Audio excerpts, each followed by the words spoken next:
Gracias por la invitación y me gustaría felicitar a los organizadores del evento, está muy padre, ¿no?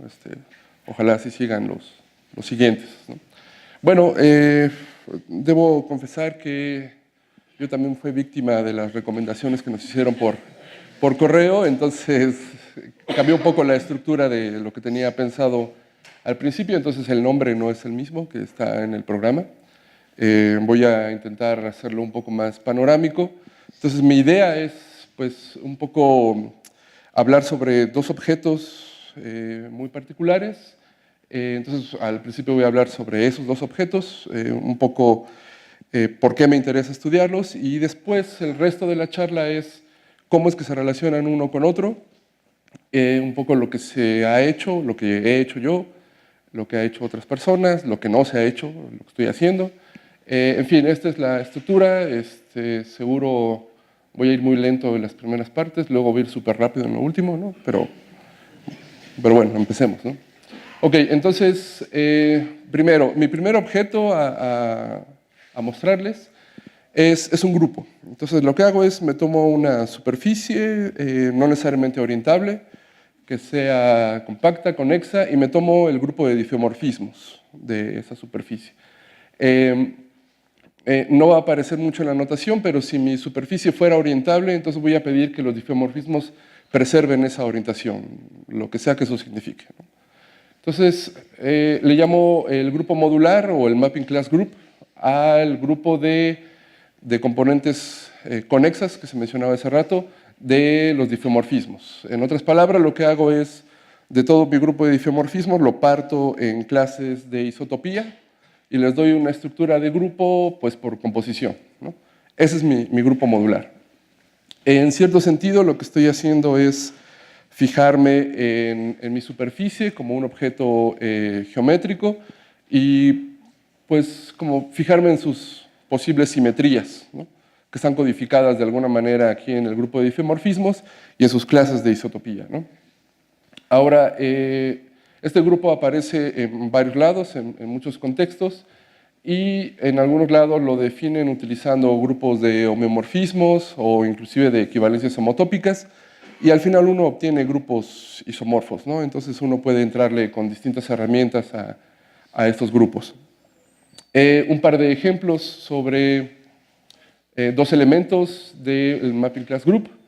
El primero es una involución hiperelíptica. Lo que hacemos es, dada esta superficie de género 4, la colocamos en R3, de tal manera que el eje de las X, no, de las Y, pasa en medio, ¿no? Como un pollo rostizado, ¿no? Y entonces lo que hacemos es darle vuelta. Entonces eso me define un difeomorfismo de la superficie en sí misma, ¿no? Solo rotando, ¿no? Otro muy sencillo, ahora es para una superficie de género 5, pues lo que hacemos es, igual la ubicamos de una manera muy particular en R3, ¿no? Aquí está el centro, y lo que hago es rotar, ¿no? Entonces, esto en particular lo que muestra es que en este grupo hay elementos de orden finito, y bueno, este es uno de ellos. Por supuesto, si uno le cambia el género, entonces tiene elementos de orden el género de la superficie, ¿no? Ahora, un par de comentarios aquí al respecto. Cuando uno se toma la involución hiperelíptica, lo que hace es rotar, pero hay puntos que no se mueven, ¿no? Por ejemplo, este punto de aquí, los de aquí, todos estos que están aquí.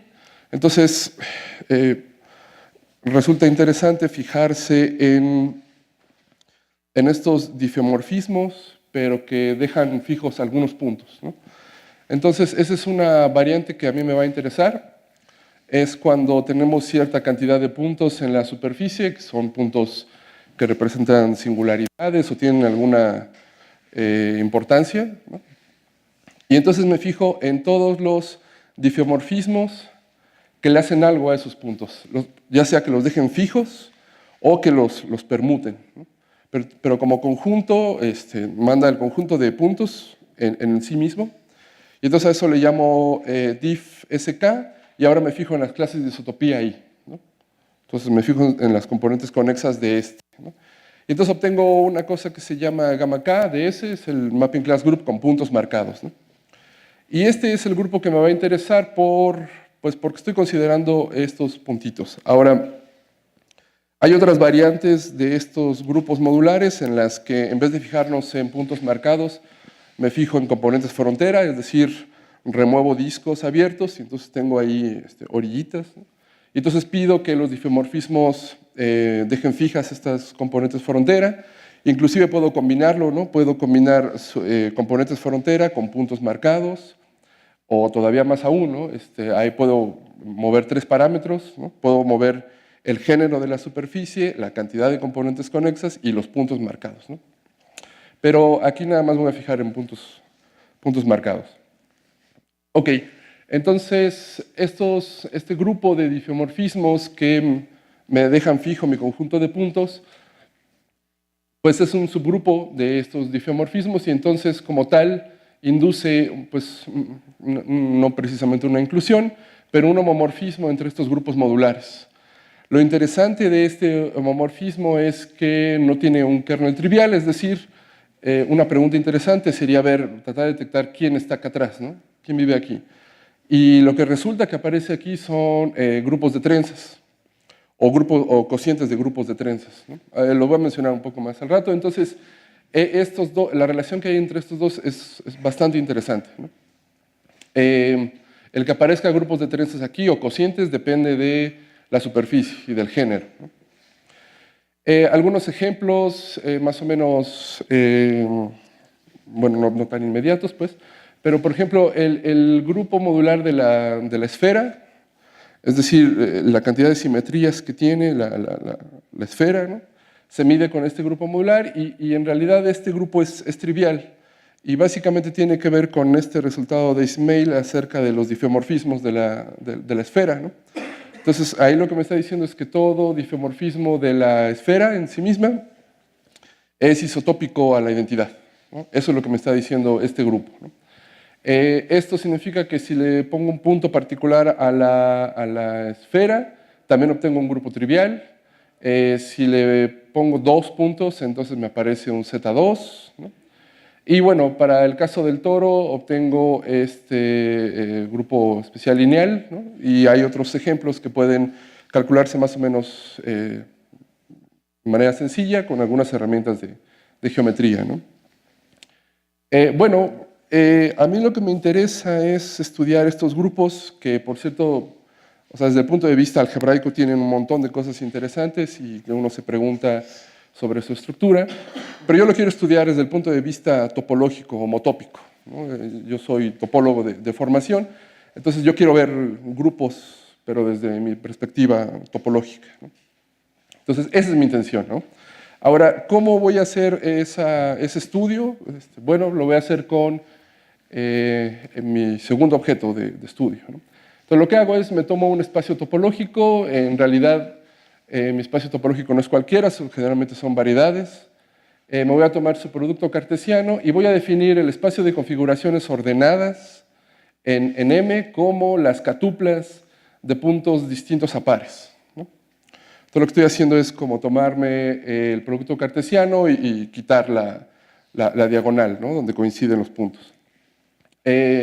Formalmente estos objetos fueron introducidos por Fadel y Neward en los 60s, ya se estudiaba desde antes, por supuesto, esto tiene que ver con física, ¿no?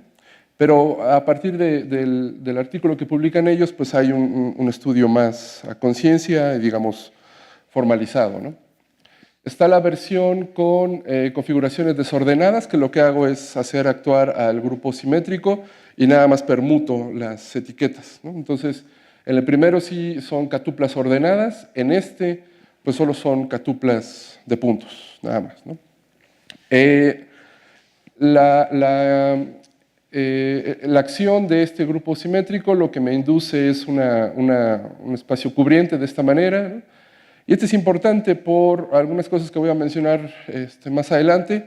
Estos espacios se relacionan con grupos de trenzas y pues me voy a adelantar un poco, pero esto tiene que ver con trenzas puras, con trenzas no puras, ¿no? Eso es lo que está ocurriendo. O sea, a nivel topológico tengo un espacio cubriente y a nivel algebraico tengo trenzas puras y no puras, ¿no? Ok, también se le puede dar una interpretación categórica a esta construcción de espacios de configuración, en el sentido de que uno puede fijarse en espacios topológicos y en funciones inyectivas entre espacios topológicos, y entonces puede fijarse que dado un K y un X, le asocio estos dos espacios y tiene algunas propiedades categóricas. Pues. La primera es que pues, es un invariante topológico en el sentido usual de que si cambio a X por un espacio homeomorfo a él, obtengo construcciones homeomorfas, pero si me fijo en espacios del mismo tipo de homotopía, entonces ahí sí la cosa ya no se preserva, ¿no?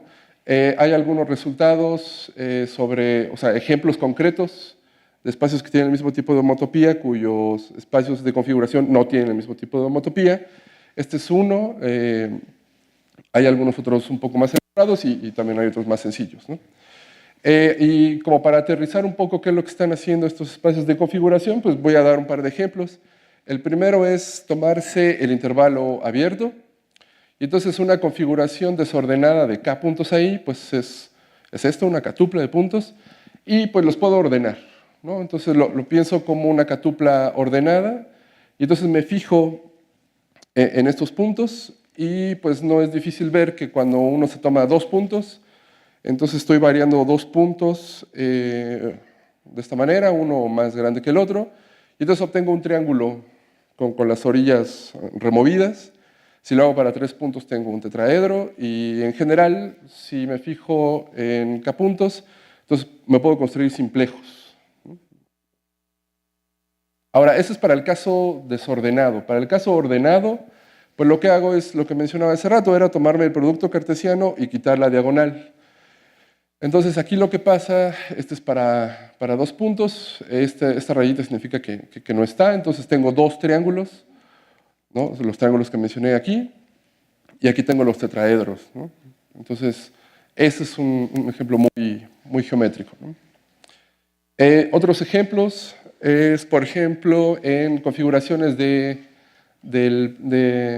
espacios euclidianos, Rn, y tengo una descomposición de esta manera. Ahora, es muy natural preguntarse que, pues, si lo que estoy haciendo es variar la cantidad de puntos en un espacio, pues, ¿qué relación hay entre tomar K y tomar K más 1? ¿No? Y esta es una relación, ¿no? Estoy relacionando configuraciones de tamaño K con configuraciones de tamaño K menos 1, pero fíjense que el espacio no es el mismo, ¿no? Y aparece este factor aquí. En realidad lo que ocurre es que pues cuando mi espacio tiene una estructura de grupo, entonces puedo obtener un homeomorfismo de aquí de esta manera, ¿no? Y eso pues me simplifica un poco las cosas, ¿no? Porque pues aquí ya tengo una cantidad menor de puntos, y eso puede simplificar algunas cosas. Un caso en particular es el plano, con su estructura de grupo, primero una estructura multiplicativa y luego aditiva, y entonces itero este resultado 2 veces y entonces llego a que las configuraciones de tamaño K en el plano se pueden ver como configuraciones de 2 menos con estos 2 factores aquí. Ahora, esto es importante porque pues, si a alguno le interesa el tipo de homotopía, pues entonces esto se va, aquí aparece una circunferencia y habría que ver qué aparece aquí, ¿no? Ahorita voy a mencionar otros ejemplos concretos de esto. Bueno, lo que me interesa de estos grupos modulares y de estos espacios es poder decir algo acerca de su estructura homológica o cohomológica, tanto para las configuraciones ordenadas y las desordenadas, pero más que eso, pues yo quisiera ver qué relaciones hay entre ellos, ¿no? Es decir, cómo puedo yo pues, relacionarlos de alguna manera, digamos, geométrica, topológica, y cómo eso permea a nivel de estos invariantes algebraicos de la homología y la cohomología. Bueno, seguramente ya lo han escuchado en algunas charlas, pero déjenme decirles un poco qué es esto de los espacios Eilenberg-MacLane.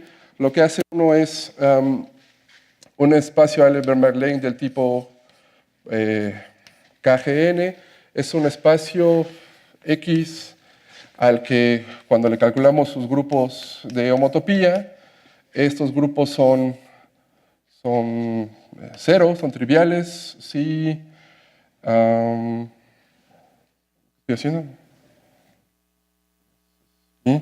Si I es distinto de N y pues este es G si I es N, ¿no? Entonces, lo que estoy diciendo es que su información homotópica está contenida en dimensión N, ¿no? Y además en N aparece este grupo, que es su grupo de homotopía, ¿no? En particular a mí me interesan los espacios, o bueno, van a aparecer aquí los espacios KG1, que lo que significa es que es un espacio X que no tiene información homotópica en dimensiones altas y que en dimensión 1 su grupo fundamental es ese grupo, ¿no? Eso es lo que me interesa. Y bueno, pues ya estarán adivinando, lo que va a ocurrir es que estos espacios de configuración son espacios KG1, donde el grupo es el grupo modular, pero pues vamos por partes, ¿no? Entonces, bueno, ¿cómo comienza o por dónde empieza uno? Pues por el grupo de trenzas, ¿no? Una trenza en K cuerdas son arcos disjuntos en R3, ¿no? Dispuestos de esta manera, ¿no? Y uno le da una estructura de grupo simplemente por concatenación, ¿no? Entonces montamos una trenza encima de otra y obtenemos una nueva trenza. Y bueno, esa es la estructura de grupo de las trenzas geométricas. Y este grupo pues, es estudiado desde hace mucho tiempo. Fue Artin quien dio una presentación de estos grupos en términos de trenzas elementales, que lo que hacen es nada más intercambiar cuerdas. Ahora, aquí no lo dice, pero estoy pensando que son trenzas en el plano, ¿no? Uno las pinta en R3 como para darse cuenta de cómo están variando en el tiempo, pero son trenzas en el plano. Y entonces estos grupos de trenzas, aquí PK son las trenzas puras, que son las que empiezan en un lugar y después de dar vueltas terminan en el mismo lugar, ¿no? Y las trenzas no puras, que son las BK, son las que pues, cambian de punto, ¿no? Pues el asunto o la primera relación que hay entre estos espacios de configuración y los grupos de trenzas son estos isomorfismos entre el grupo fundamental de estos espacios de configuración y las trenzas, ¿no? Ahora, si uno lo piensa un poquito, pues tenía que ser, ¿no? Porque lo que estoy haciendo aquí es tomarme pues, estos lazos que inician en una configuración de K puntos, ¿no? Entonces se enredan de alguna manera, dan vuelta, pero regresan al mismo punto, ¿no? Entonces, estos isomorfismos, pues son, uno se las cree, ¿no? Pues sí son esos, ¿no? Ahora, lo importante de este isomorfismo es que pues uno puede probar que estos espacios de configuración para el caso de R2, pues son espacios KG1, entonces no tiene información homotópica, solo en dimensión 1, y quiere decir que entonces, desde el punto de vista algebraico, si yo quiero calcular homología o cohomología de estos grupos, pues se lo puedo calcular a estos espacios, ¿no? Entonces, eso es lo bueno, ¿no? Como topólogo, tener este tipo de espacios, ¿no? Ahora, bueno, copiando un poco lo que ocurrió con el caso de los grupos de trenzas de Artin, pues uno define a los grupos de trenzas en superficies, aquí esa es una superficie, simplemente como el grupo fundamental de estos espacios de configuración. Entonces de nuevo, son trenzas puras y trenzas no puras, ¿no? Pero ahora en superficies. Resultados clásicos, como el trabajo de Biermann, dice que, bueno, uno puede comparar estas configuraciones con respecto al producto cartesiano y dice que si le calculamos el grupo fundamental a cada uno de estos espacios, obtengo un homomorfismo inducido por inclusión.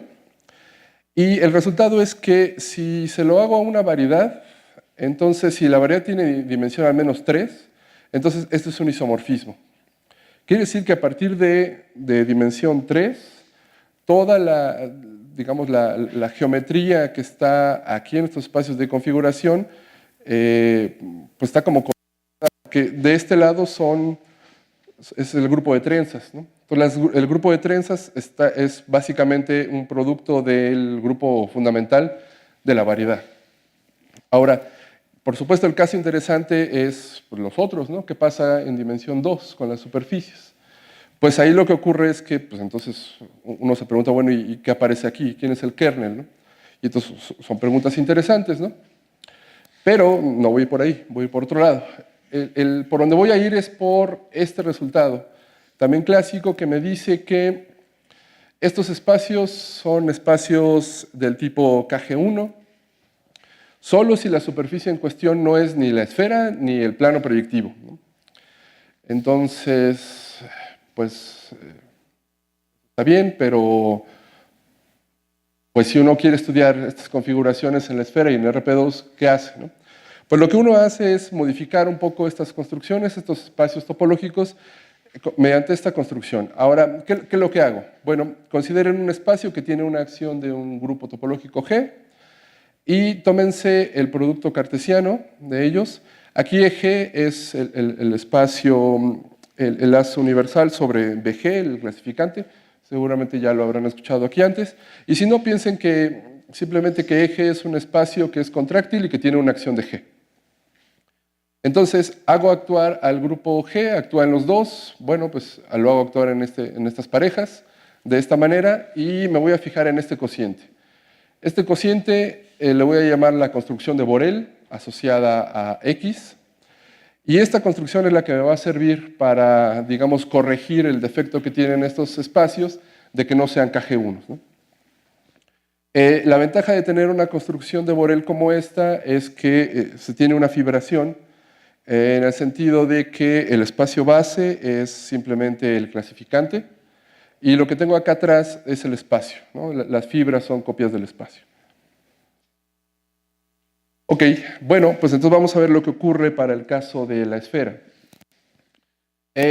Bueno, lo que necesitamos es una acción. Entonces me tomo la acción de SO3 por rotaciones en la esfera, luego me tomo la doble cubierta de la esfera de dimensión 3 en SO3, y entonces, pues si este actúa en la esfera, entonces este también actúa en la esfera.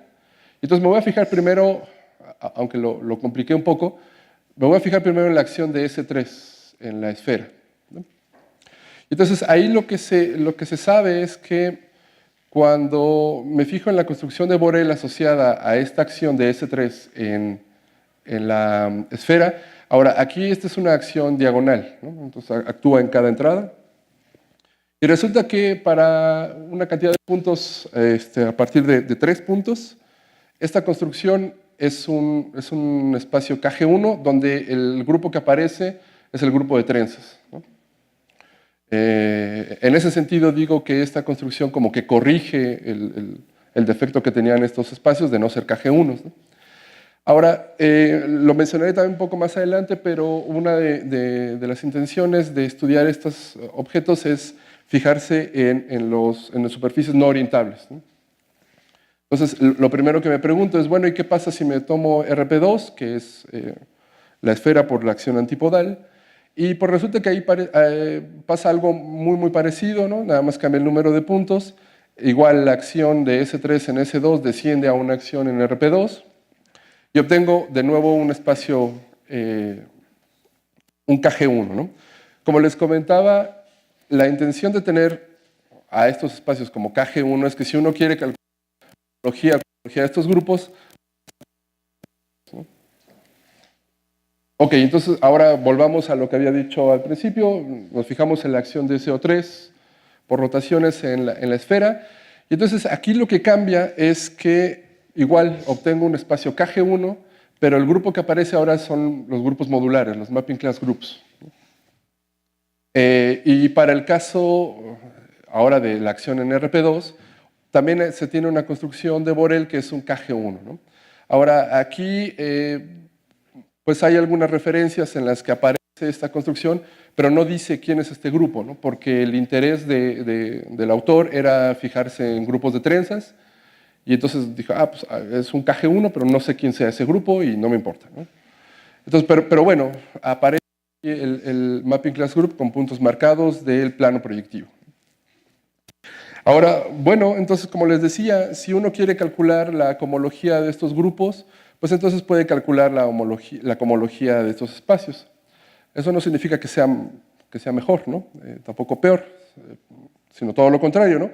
El asunto es que ahora uno hace un análisis topológico de este lado, ¿no? Entonces cambia un poco el lenguaje que tiene, ¿no? Entonces, bueno, lo que hicimos fue pues, analizar un poco la fibración de Borel. Entonces, como les decía, lo que tengo es esta fibración. Tengo aquí configuraciones desordenadas, tengo el espacio base, un clasificante, y tengo aquí mis configuraciones, ¿no? Haciendo un análisis de la sucesión espectral, se ve que esta sucesión colapsa con coeficientes módulo 2, y lo que eso significa es que entonces la cohomología de este espacio es el producto de las cohomologías de estos dos. Y entonces la cohomología de este espacio, pues dijimos que era la cohomología del grupo modular con puntos marcados, y entonces, pues ahí la llevo, ¿no? Yo quería calcular esta cohomología, y bueno, ya la expresé de esta manera, ¿no? Esta parte de aquí es bien conocida, es clásica, y entonces solo resta saber la cohomología de acá, ¿no? Entonces, ok, pero bueno, ¿y cómo lo calculo, no? Bueno, aquí lo que hacemos es pues fijarse en una construcción como un poco más elaborada de estos espacios de configuración. Entonces, un poco para motivar, déjenme mencionar algunos conceptos que también ya han surgido aquí en algunas charlas. Lo que hago es fijarme en espacios de funciones, ¿no? Entonces, cuando pongo map XY, estrellitas, son funciones continuas que preservan el punto base. Algunos casos especiales son los espacios de lazos iterados, lazos libres, y bueno, hay otros objetos que aparecen, no aparecen aquí, pero aparecen en la teoría de espacios de configuración. Entonces, esto es lo que voy a estar utilizando, ¿no? Principalmente, los espacios de lazos, ¿no? Ahora sí, para motivar un poco la construcción de nuevos espacios de configuración, me fijo en este ejemplo más o menos clásico de Siegel de los 60s. Lo que hace es, este X barra en realidad lo que significa es una catupla de puntos en Rn, ¿no?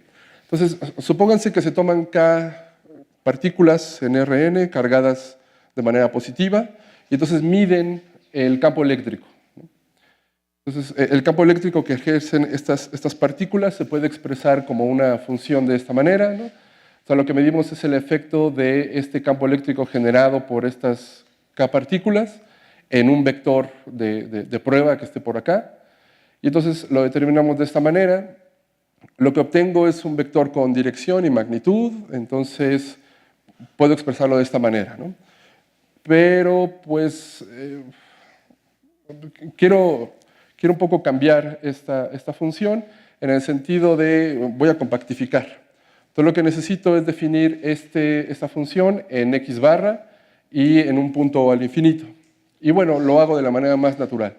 Digo que esta función del campo eléctrico en mis partículas vale infinito y en el infinito vale 0, ¿no? Y entonces obtengo esta parte de aquí, ¿no? La ventaja es que entonces esto es una esfera de dimensión n, igual a k, y entonces tengo una función que va de Sn en Sn. Y entonces todo empezó con una configuración de k puntos y obtuve una función de Sn en Sn, es decir, un elemento en el grupo de lazos iterados de Sn, ¿no? Y entonces, esta relación entre configuraciones y espacios de funciones pues es interesante porque esta construcción de alguna manera pues me aproxima una parte de este espacio, no todo, ¿no? Entonces depende del K, es la parte que voy a aproximar de este espacio de funciones, que puede ser muy grande, ¿no? Entonces la lección que uno aprende de esto es que pues si con estas configuraciones, con una configuración veo una parte, entonces me tomo todas, ¿no? Entonces voy a ver todo, ¿no? Esa es la filosofía de la construcción que vamos a ver ahorita, ¿no? Entonces, eso, ¿no? Me fijo en configuraciones etiquetadas, ¿no? ¿Qué significa etiquetar? Bueno, pues que cada Cada catupla va a estar como parametrizada por un subespacio. Aquí M0 es una variedad de M, hay algunas condiciones técnicas, pero lo que voy a decir es que estas configuraciones van a ser equivalentes si alguno de estos puntos cae en M0, ¿no? Como que M0 aniquila algunos puntos de la variedad, ¿no? Pero bueno, lo que en realidad quería yo es tener etiquetas, ¿no? Entonces, me voy a tomar todas las configuraciones etiquetadas por un espacio X, generalmente esto es un complejo simplicial, y pues me tomo todas las configuraciones, ¿no? Entonces, las echo todas en un costal, ¿no? Le doy una estructura y defino esta relación, ¿no? Lo que estoy haciendo es comparar configuraciones en la variedad M, con puntos en mi etiqueta X y voy a decir, las voy a relacionar si algunos de estos puntos son la etiqueta o el punto base de X o las configuraciones caen en M0, ¿no? La subvariedad de acá. Entonces, la filosofía es meter todas las configuraciones al mismo tiempo, ¿no? Entonces, tengo un espacio muy, muy grande, ¿no? Pero curiosamente es efectivo esto. Ahora, cuando mis etiquetas son la esfera de dimensión 0, es decir, nada más tengo 2 puntos, pues por esta idea de aniquilar configuraciones cuando tengo el punto base, entonces lo que estoy haciendo, pues en realidad me quedo nada más con las configuraciones aniquiladas por la subvariedad de M0, ¿no? Eso es lo que estoy haciendo. Entonces, para el caso de esta esfera, mis configuraciones etiquetadas en realidad no son nada nuevo, son mis configuraciones que ya tenía. Ahora, ¿hay alguna manera de ver estos espacios de configuraciones etiquetados de manera combinatoria, como expresiones formales de esta manera? Esto, por supuesto, es formal, ¿no? Porque estos son puntos en la variedad, estos son puntos en X, pero bueno, uno lo puede expresar de esta manera, diciendo que cuando aparece en estos coeficientes, tomando a X como coeficientes, si aparece el punto base, entonces quito ese elemento, ¿no? De mi expresión. También se puede ver como esas clases de equivalencias de parejas, pero bueno, ahí está la definición. No lo voy a usar mucho, ¿no? Algunas propiedades de este espacio de configuraciones etiquetadas es que, bueno, como que esta construcción lee el tipo de homotopía de la variedad, lee el tipo de isotopía de mis etiquetas, ¿no? Entonces, es sensible a los cambios en la variedad y en la etiqueta. Bueno, pero pues por definición mis configuraciones etiquetadas pues están hechas de muchas configuraciones ahí metidas, entonces este espacio está filtrado de una manera muy natural y lo filtramos por las longitudes de las configuraciones, ¿no? Entonces, defino yo a mis cocientes sucesivos de estas configuraciones. Y resulta que, pues, de alguna manera estable, estos cocientes, pues, como que me descomponen a todo mi espacio de configuraciones etiquetadas, ¿no? Además, como un wedge, ¿no? Entonces, significa que, pues, si yo quiero leer información de mi espacio de configuraciones etiquetados, que es muy grande, entonces, lo que puedo hacer es leer información en cada pedazo y luego sumarlo todo, ¿no? Y eso es lo que está aquí abajo, ¿no? Entonces, si yo quiero calcular homología reducida en cierta dimensión de todo este espacio de configuraciones etiquetadas, entonces lo hago en cada pedazo, para cada K, ¿no? Y entonces sumo toda esa información y obtengo este isomorfismo. Entonces, eso es lo que voy a hacer, ¿no? Si yo mi intención era leer homología o cohomología de espacios de configuraciones, que es un cachito nada más de CM de X. Bueno, pues entonces voy a utilizar este isomorfismo. Nada más falta ver, pues, cuál va a ser mi etiqueta adecuada. Y resulta que las etiquetas adecuadas son esferas. Y las esferas, pues porque homológicamente las esferas se comportan bastante bien, entonces eso me va a ayudar como a diferenciar este tipo de información, ¿no? Entonces van a separar la información homológica. Entonces, bueno, la ventaja de tener estos cocientes con etiquetas en la esfera es que pues, los puedo ver como un wedge de suspensiones y de esferas de dimensión adecuada. Y entonces, pues si yo quiero quiero calcular la homología de configuraciones desordenadas, entonces lo puedo hacer con la homología de estos pedazos, ¿no? Estos pedazos de aquí, ¿no? Este isomorfismo surge de esta equivalencia homotópica, ¿no? Y dices, bueno, ok, pero entonces pues ya casi respondo, porque si yo quiero esta homología, pues ya la traduje a calcular esta homología. Pero ¿quién es esta homología? ¿Cómo la obtengo, no? Bueno, pues hay un resultado también clásico de los 80s que me dice que, pues en el caso de etiquetas esféricas, la homología de estos espacios de configuración se ven como homología de espacios iterados, de lazos, ¿no? Y eso está muy bien porque también ya se conoce, entonces nada más hay que hacer algunos cálculos y puedo obtener fórmulas explícitas, ¿no? Hay algunas condiciones para este teorema, no es válido para... O sea, dependiendo de la dimensión de la variedad, es el tipo de coeficientes que puedo elegir, pero hay algunas cosas que se pueden hacer de manera muy sencilla, ¿no? Ahora, este isomorfismo, en realidad, aquí beta Q es el qésimo número de Betti de la variedad, y entonces este isomorfismo depende de haber elegido una descomposición por asas de la variedad, ¿no? Entonces, uno se agarra a la variedad, una descomposición por asas, y de ahí salen fórmulas explícitas, ¿no? Y la ventaja de este isomorfismo también es que es compatible con todas estas filtraciones de las que hablé hace rato, ¿no? Todas estas partes de aquí, todos estos cocientes, y eso es bueno porque entonces este isomorfismo me va a servir para resolver esta parte de aquí, este problema, ¿no? Entonces, desde ahí puedo leer información, ¿no? Sin ser muy técnico y sin dar muchos detalles. El asunto con cada término que aparece en el isomorfismo este de aquí es un álgebra que tiene asociadas pesos a los generadores, ¿no? De manera natural. Entonces uno hace cuentas, ¿no? En particular, si uno quiere calcular la homología de estos cocientes de tamaño k, entonces se fija en todos los elementos que tengan peso exactamente k, ¿no? Y entonces de ahí uno puede obtener cálculos explícitos de la homología de estos espacios de configuración, ¿no? Entonces, uno puede obtener los rangos de las homologías para estos espacios, dependiendo de la dimensión de la homología, por supuesto, y del número de puntos, ¿no? Entonces, sí. Sí, esa es una de las restricciones que decía, porque el caso de interés es cuando la variedad tiene dimensión 2, y entonces este isomorfismo tiene algunas restricciones para el caso de superficies. Ok, entonces, bueno, lo que obtuvimos fue pues, estos rangos para esta homología, en particular para los casos de superficies no orientables. Ahorita voy a decir un poco más al respecto.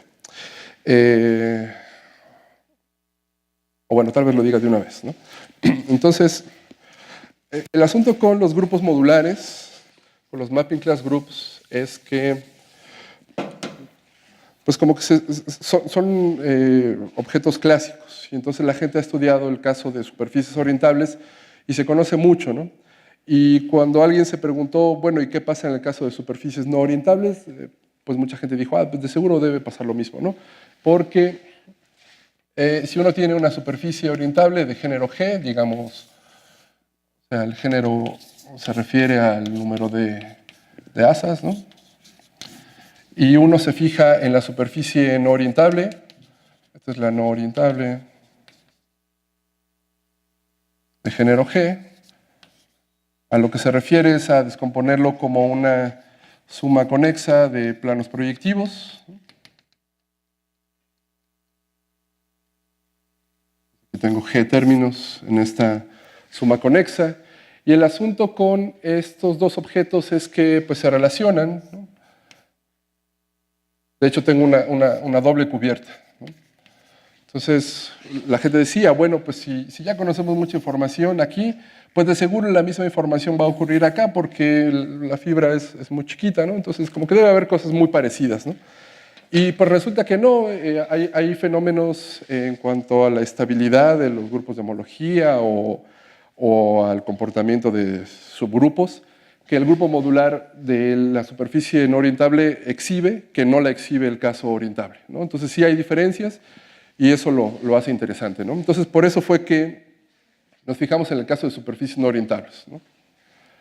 Ok, bueno, pues ya casi para terminar, les quiero comentar un tema pues, en el que estoy trabajando o hemos estado trabajando, y la idea es la siguiente. Acuérdense que estas construcciones de Borel que habíamos obtenido, pues lo que hace es, pues es una construcción un poco pesada porque tiene mucha información.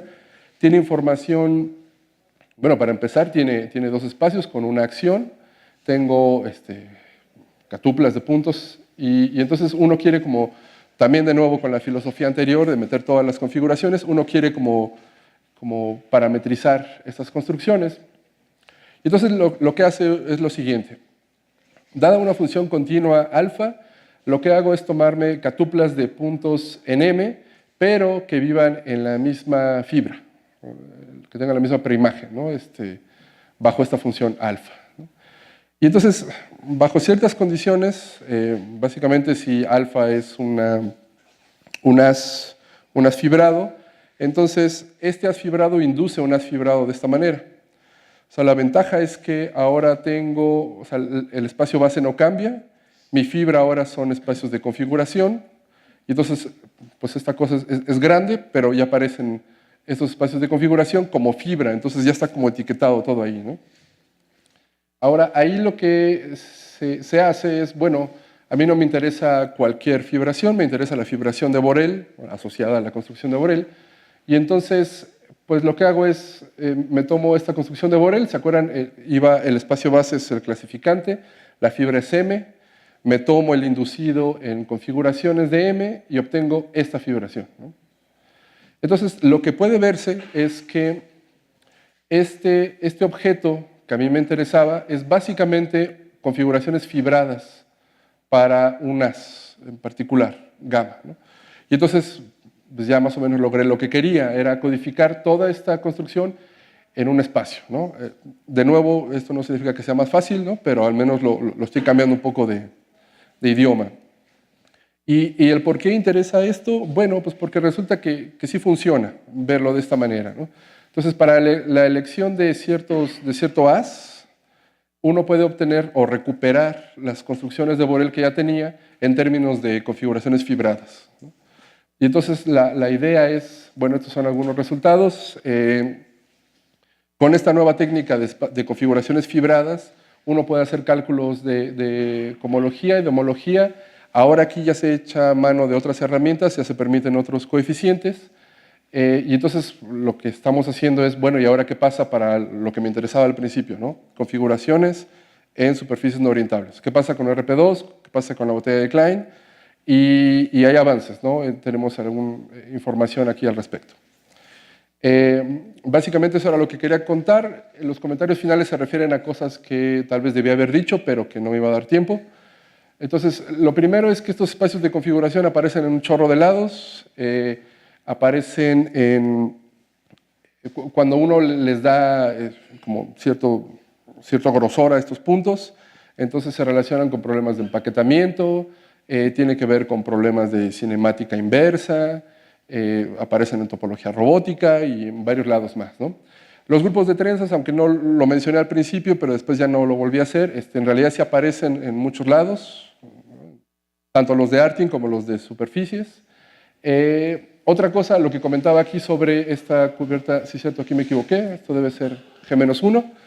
Cuando uno se fija en esta doble cubierta, bueno, lo que uno sabe es que cuando uno no tiene puntos marcados, pues esta inclusión se conoce, esto es clásico, ¿no? Estos son funciones como simétricas, permutan con Z2, ¿no? Pero no se sabía para el caso de puntos marcados, ¿no? Entonces, obtuvimos esta inclusión de grupos modulares con puntos marcados de la no orientable en la orientable. Eso está muy bien, porque entonces todo lo que la gente ya hizo para el caso orientable, entonces lo podemos bajar acá. No todo, pues, pero al menos algunos invariantes de aquí, como dimensión cohomológica virtual y todas estas cosas, se pueden restringir o están acotadas por la información que ya se tiene aquí, ¿no? Entonces, gracias.